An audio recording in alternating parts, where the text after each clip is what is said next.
Bonjour à tous, aujourd'hui je voulais partager une anecdote par rapport à la loi d'attraction et au fait que l'on attire ce à quoi on pense.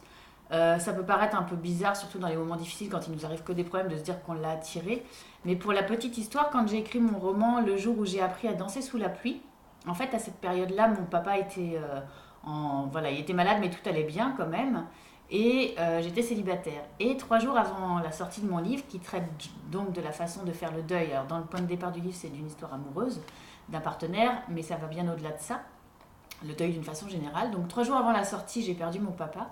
Et donc j'ai vu ça un peu comme un clin d'œil en me disant, voilà, tu as écrit un livre sur le sujet, donc maintenant tu vas pouvoir appliquer toutes les théories du personnage, de l'un des personnages principaux qui s'appelle le docteur Milko, et qui dispense des techniques pour justement garder le sourire dans ces moments difficiles et parvenir davantage à faire le deuil de quelque chose. Et en même temps que ça, j'étais dans une relation affective qui n'était pas bénéfique pour moi et pour laquelle il a fallu que je mette un terme.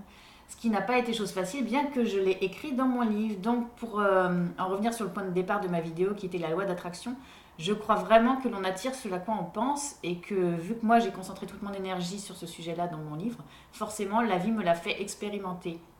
Donc, je pense que mon prochain livre, je vais l'écrire sur comment gagner au million, comme ça avec comment gagner au loto, pardon, comme ça avec un peu de chance, je vais devenir millionnaire. Donc, je n'aurais pas fait un best-seller.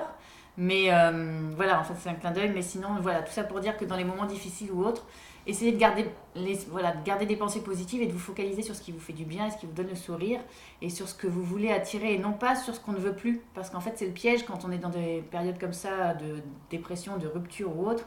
On se dit, ah ça j'en veux plus, voilà c'est terminé. Et en fait il faut plutôt se concentrer sur ce que l'on veut attirer pour la prochaine étape. Et moi ça a marché parce qu'aujourd'hui ma vie est beaucoup plus rose et beaucoup plus rayonnante. Donc voilà, c'est du vécu.